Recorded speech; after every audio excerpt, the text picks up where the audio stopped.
তেহরানের পরমাণু কর্মসূচি নিয়ে ইরান ও আমেরিকার মধ্যকার দ্বিতীয় দফার আলোচনায় খুব ভালো অগ্রগতি হয়েছে বলে জানিয়েছেন এক জ্যেষ্ঠ মার্কিন কর্মকর্তা। গতকাল শনিবার রোমে ওমানের মধ্যস্থতায় 4 ঘণ্টার এই আলোচনায় উভয় পক্ষ আবারও বৈঠকে বসার বিষয়ে সম্মত হয়েছে।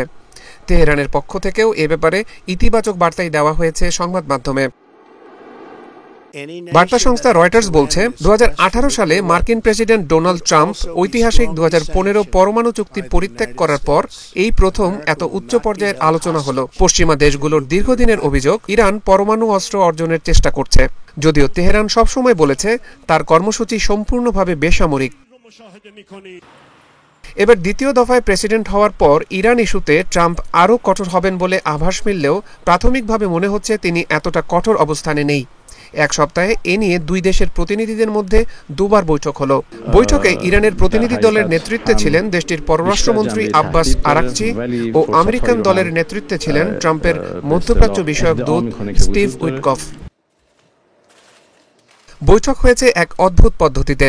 রোমে বৈঠকের সময় দুই পক্ষের প্রতিনিধিরা দুইটি আলাদা কক্ষে ছিলেন। সেখান থেকেই চলেছে আলোচনা। তাদের মধ্যে যোগসূত্র হিসেবে কাজ করেছে ওমানের প্রতিনিধিরা।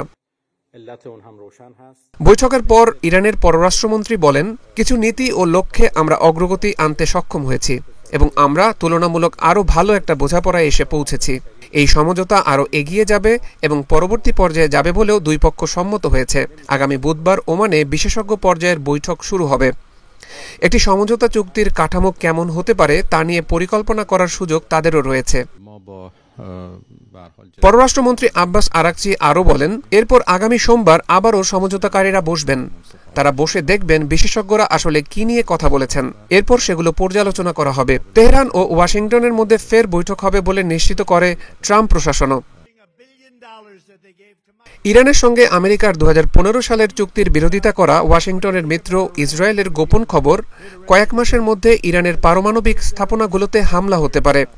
তবে তাতে আমেরিকা রাজি নয় বলেই সম্প্রতি এক প্রতিবেদনে দাবি করে রয়টার্স।